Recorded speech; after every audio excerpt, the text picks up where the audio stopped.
Welcome back mga sir. Again, Tusundra na naman versus Live. Ang nakaraan ay Tusundra versus Crown. Ngayon ay si Live na naman. Tsunami at 7K, 700 watts, 8 ohms. Versus nitong Tusundra 1509, 800 watts, 15 inches, 8 ohms din. So, di lang magkalayo ang kanilang mga wattage, 800 watts versus 700 watts. Ito ang sukat sa magnet ni Live, double magnet. Tapos ito naman si Tusundra, malapad siya, 7 inches and a half, pero single magnet lang. At wala lang 1 inch ang kanyang kapal. Si Live, naka-push type versus nitong hinang-hinang lang ni Tusundra. Naka-ordinary basket lang si Tusundra pero makapal naman na metal. While dito sa Live is ceramic basket ayon sa kanyang specs. Tapos ang kanyang voice coil may mga butas dito sa loob. At in and out daw ang voice coil nito 65 mm or 2.5 inch. Yan ang kanyang basket. So hindi ito kalawangin. So, meron siyang cooling pins bukod dito sa mga butas niya doon sa top plate.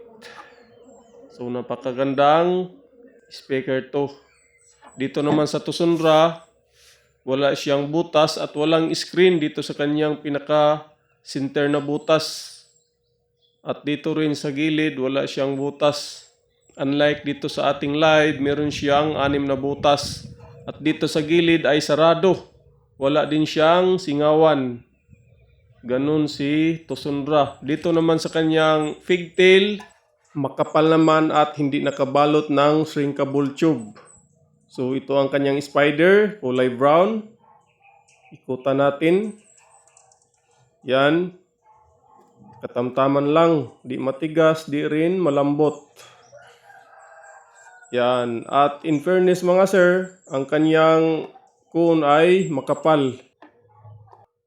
At ito naman si Live, naka-push type. Tapos ang kanyang pigtail ay nakabalot ng shrinkable tube. Yan, nakabalot yan. Tapos, ikutin natin. Ang kanyang spider ay color yellow. Matigas-tigas din. Magkasing tigas lang doon sa Tusundra.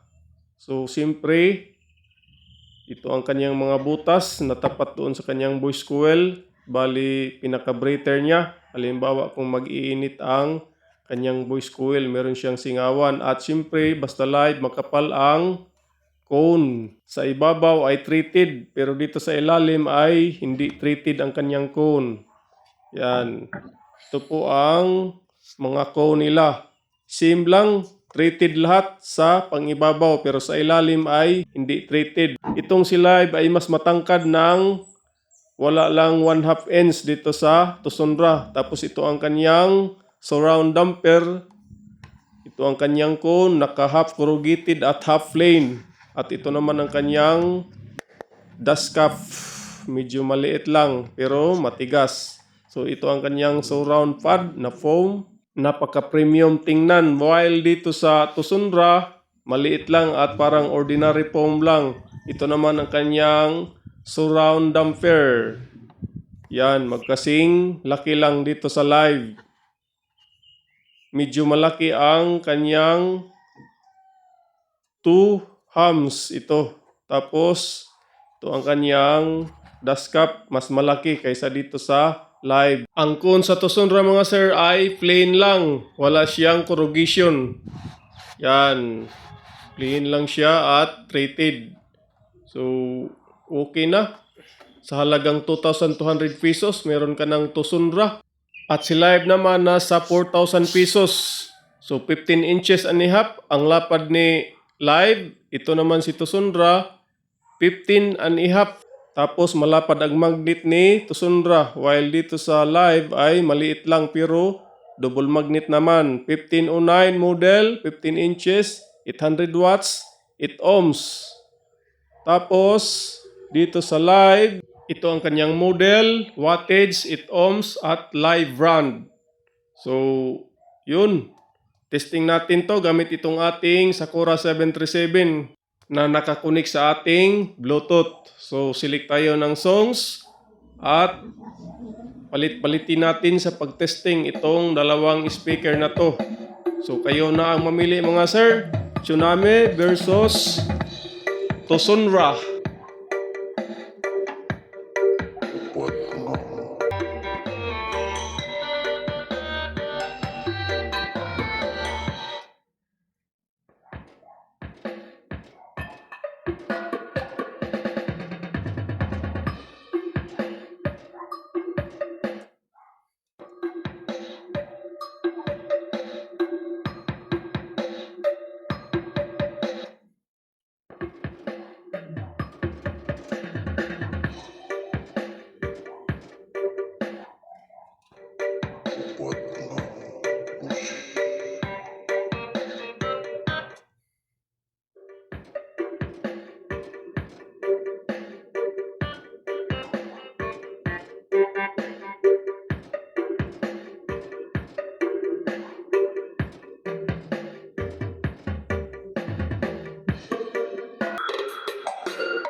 Seven.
Yun na mga sir, base sa pandinig ko, mas litaw talaga ang boses ni Tosonra pero manipis siya.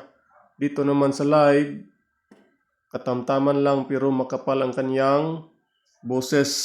So ito mga sir, ang dalawang speaker driver na to ay para sa bass or pwede rin sa mid-bass.